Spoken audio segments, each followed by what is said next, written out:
Now with a possible solution to a city in crisis and the out-of-control crime in Portsmouth. Mayor Kenny Wright accused of doing nothing, and then you've seen in our stories running from the media.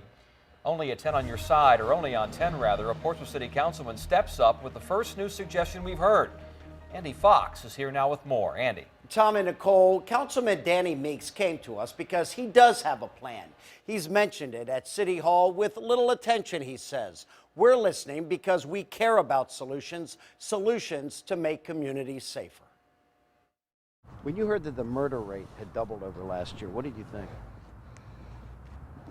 I've been here for every one. Portsmouth City Councilman Danny Meeks been here for each of the 27 homicides in Portsmouth in 2015, an increase of 145% over the 11 in 2014. When I was growing up, the officers walked through the streets. These are the streets where Danny Meeks grew up. Now 42, first lived in Bidawee, went to the Old Craddock High School, now operates the Empire Recycling scrap metal business located here in Prentice Place, a tough neighborhood. These people are here crying in this community, like every community, for more police protection. The fact is, based on local crime rates, Portsmouth is the most dangerous city in Hampton Roads. Meeks says he wants to change the way Portsmouth police do business. More police presence, more police oversight. Here's Councilman Meeks' plan. These are the 31 voting precincts in Portsmouth, covering 31 square miles. He wants police on regular beats assigned to cover the area of each voting precinct. He says this will create more visibility, quicker response times to reported crimes. Residents will want to communicate and let you know who was the problem and where did the problem start and how it started. So by having these officers in the precinct, there's a familiarity?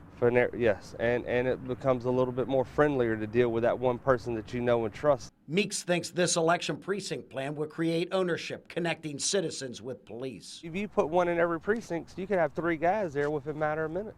Interim Police Chief Dennis Mook would not comment or be interviewed on Meeks' plan. Meeks says he did mention it to City Manager Dr. Lydia Patton. Me and the manager, during her interview process, Dr. Patton, we had a dialogue, probably a good 5 to 10 minutes, about more oversight in the police with these communities. Meeks claims nothing ever came of that conversation, but thinks current police staffing strategies are not working. Truth is, we have a mayor who is out of touch with the reality of his city. He hears residents speaking out about city leadership failing to address the spike in homicides. The time for talk is past due.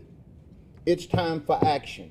He hears critics blasting Mayor Kenny Wright for inaction. There are no simple solutions to the violence and the crime that continues to plague our communities throughout our city. The problem is Wright came up with no solutions at that news conference. Councilman Meeks says his plan is where we start. The citizens here, they pay their taxes for a quality of life, and they're not getting it. They're not getting it, and they deserve to have the quality of life. One is public safety. In review, who's talking, who's not? Councilman Danny Meeks is talking.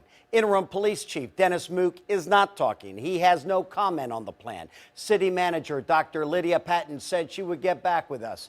She never did. Again, Mayor Kenny Wright refuses to do any interviews at all. I'm Andy Fox, 10 on your side.